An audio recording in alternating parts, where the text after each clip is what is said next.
Béatrice Depastre, vous venez d'être interviewée par des jeunes passionnés de cinéma. Vous êtes vous-même enseignante, vous transmettez, vous écrivez. Est-ce que ça vous rassure quelque part sur non seulement l'avenir du cinéma, mais l'avenir de votre travail, de toutes ces archives, de toutes ces sauvegardes? Bien sûr, c'est formidable parce que on travaille pour quelqu'un et de voir des jeunes gens comme ça s'investir dans ce genre d'activité. Je sais que ils sont très présents au luxe. Et c'est formidable.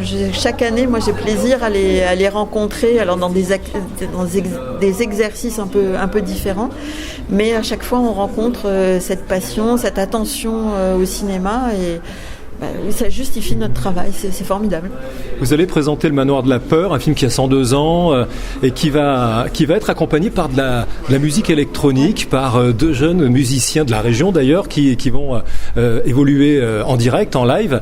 Qu'est-ce que ça vous inspire, ce choc de génération quelque part? Justement, c'est cette rencontre entre de jeunes musiciens et de vieilles images.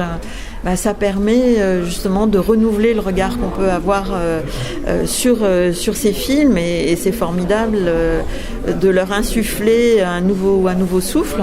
C'est la quatrième fois que je travaille avec Maxime et je trouve que il apporte au film un dynamisme, en même temps une sensibilité que j'apprécie beaucoup. J'aime vraiment beaucoup la façon dont il s'empare des images et j'ai hâte vraiment parce que je n'ai vu aucune image, et je n'ai entendu aucun son de ce qu'il a composé pour Le Manoir de la Peur.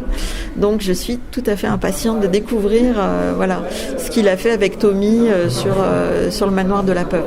Et cette musique m'amène aussi cette question. On est sur une radio. Lorsque vous restaurez un film, alors je ne parle pas des films muets, mais vous devez souvent restaurer le son et la musique du film aussi. Ça, c'est un travail totalement différent. Voilà, c'est un travail tout à fait différent et que nous ne faisons pas au CNC. Il faut du matériel tout à fait particulier et un savoir-faire. Donc, on travaille avec des laboratoires qui ont ce savoir-faire et ce matériel pour justement restituer le son le mieux possible.